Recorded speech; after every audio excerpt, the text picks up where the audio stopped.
He travelled with India's daughter all the way to Singapore. Sadly, he has come home empty-handed.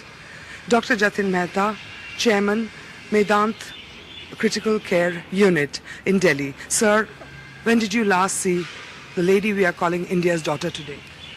I saw her yesterday at around 10 o'clock before we left from Singapore. And how was she? She remained serious. She had multi-organ failure. Her 4 or 5 organs were not functioning well. Situation was serious, but not that serious that I wasn't expecting her to go so soon. But did you expect her to revive? The chances of her survival were not high. And that is when she left Safdarjung. Even when she left Safdarjung, looking at the extent of her injury and the degree of her illness and infection and other organ failure, her chances of survival were not very bright. No. As a doctor, was it a good idea to make her travel all the way to Singapore? See, she was transferred very safely to Singapore. In fact, she was in a similar situation when she was put on the ventilator in the intensive care unit of Mount Elizabeth Hospital. So now, if something had happened during the transfer, then one can say, yes, she shouldn't have been transferred. But she survived for 48 hours after transfer, so it had nothing to do with transferring the patient. On hindsight, everyone can say that should have been done. And doctors that way are always criticizing the other doctors. Although the decision to transfer was not ours. We were requested to help the people to transfer her, which we did quite effectively. Did she need to be transferred to Singapore? India, didn't we have the facilities that Singapore could offer? Didn't we have it in this country? We have it in this country, yes. I will not like to name the places, but certainly, in my opinion, comparing a government hospital with Singapore's private hospital is no comparison. But other private hospitals in India? Some of them, yes. Including your own? Yes. Then would you say that the decision to take India's daughter from Safdarjung in Delhi to Singapore was a medical decision or a political decision? I'm not a politician. I cannot comment on that. My decision was just to help her transfer. She was in a transferable situation. If she was not, I would have refused. I don't work for the government.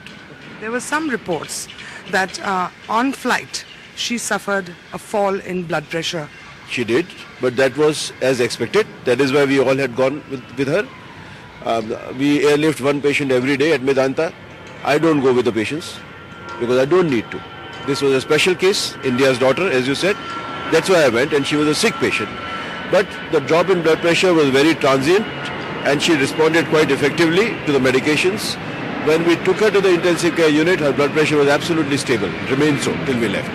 There is also a talk about, and this is all a medical affair and we laymen know so little, that she had already had heart failure while at Safdarjung, that her blood supply to her brain had stopped at some time. Would you enlighten us on that?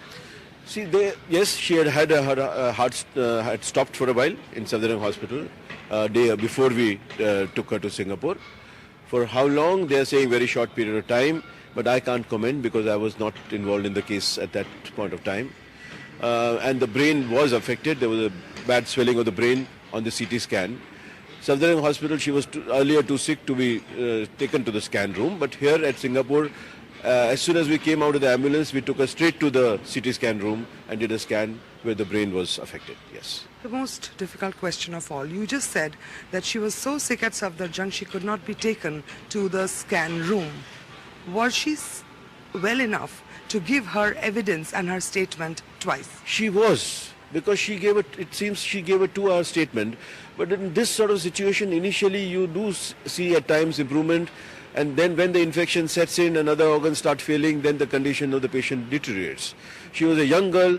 That's why probably she came out initially to be able to give the statement, right, which I'm happy about, that at least those animals can be punished properly. But twice. She was made to give her statement twice because of some misunderstanding between police and authorities. I think probably that should have been handled better. That means she should have given the statement once and not subject her twice to the same agony. So you've seen her very briefly, of course. What would you say about the girl's fighting spirit? Tremendous fighting spirit. But I think we should not forget this case in a day's time when the news becomes stale. Some action should be taken time-bound. and not just by shedding crocodile tears. Thank you so much, Dr. Mehta. Thank you very much.